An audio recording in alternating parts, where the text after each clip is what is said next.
be frightened. I'm just joining you two for tea. I merely refrained from saying anything till now. Who's that voice? But there's no one here!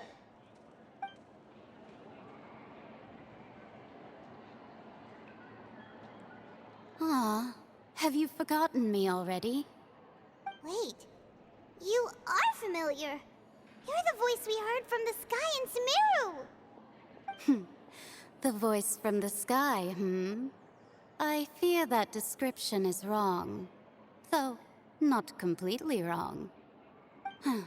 You're feeling lost now, just as you were feeling previously. I sensed that confusion and thus came to you. Guiding people is an irresistible hobby of mine, after all. Consider me a passerby, just accepting a commission from my friend's disciple on a whim. The prophecy. Yes, what has been prophesied will be fulfilled. You may view such things as the history of the future. What? Then is there any way we can stop it? I believe you have witnessed a failed attempt with your own eyes. Can everything in Teyvat so easily be changed? Ah, so you've caught on. Just as prophecies are usually only the future as seen from the perspectives of the gods, could things be happening in hidden corners where the gods' gaze does not fall? Are the things that you shall see different from the fate that the gods perceive?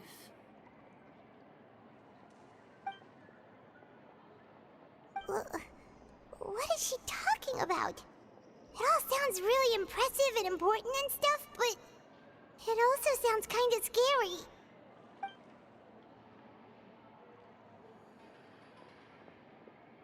I believe that you understand, right?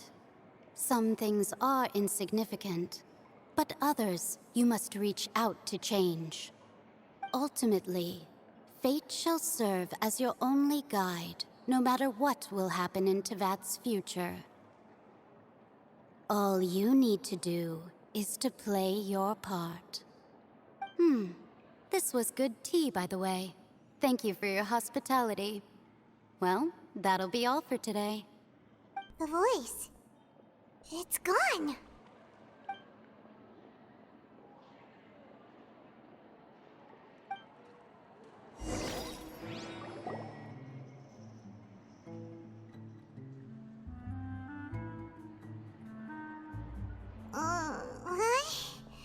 I want to hear someone talking. All right, coming. Hey, it's you who's getting lazy, okay? Well, I see I've walked in on some lively banter. Luna! Fine, just fine. I went to take part in that Steambird panel. It turned out to be more interesting than I expected. Not all Fontanians are pessimistic about this. One journalist mentioned that sitting around and waiting for the end to come would be wrong, and that they should make their own rescue preparations. I agreed, so we had a brief chat with her. Did she have pink hair by any chance? Why, yes, it was Charlotte. I assume you've heard of her, no? That daredevil journalist? I'm in full support of her view.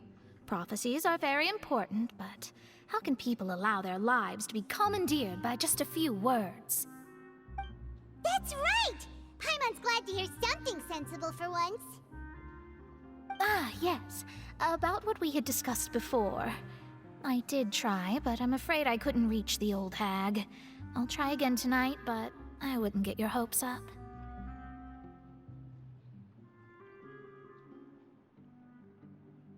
Huh?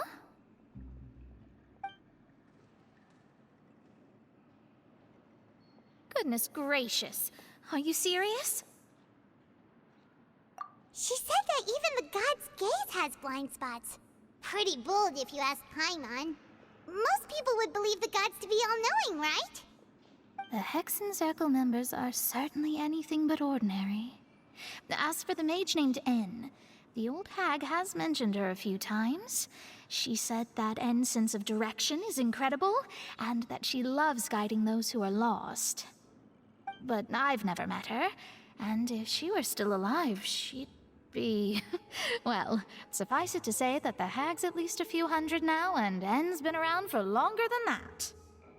Whoa, the Hexen Circle sounds like a scary group. But they must really stay in shape to live so long. Their abilities alone are pretty terrifying.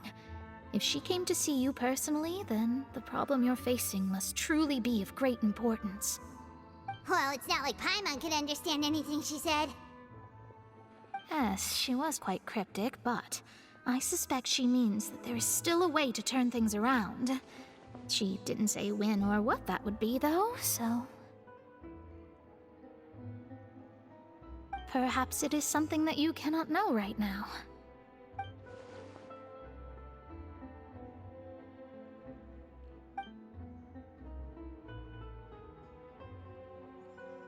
Traveler, Paimon, are you two all right?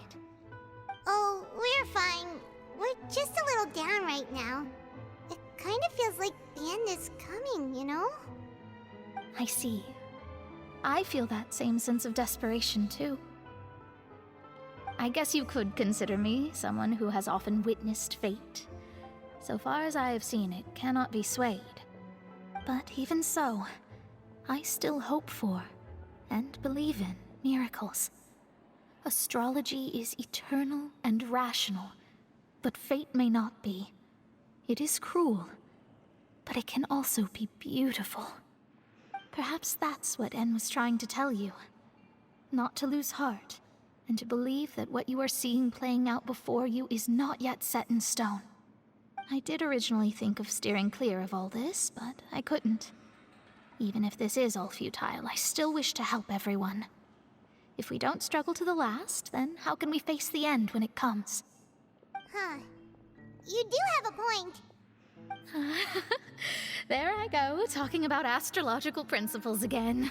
Sorry about that. The moment I start talking about work-related stuff... I need to get going.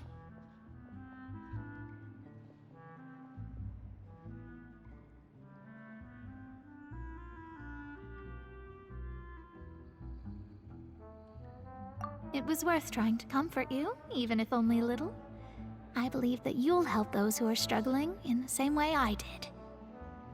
I suppose that might be why we always seem to meet by coincidence.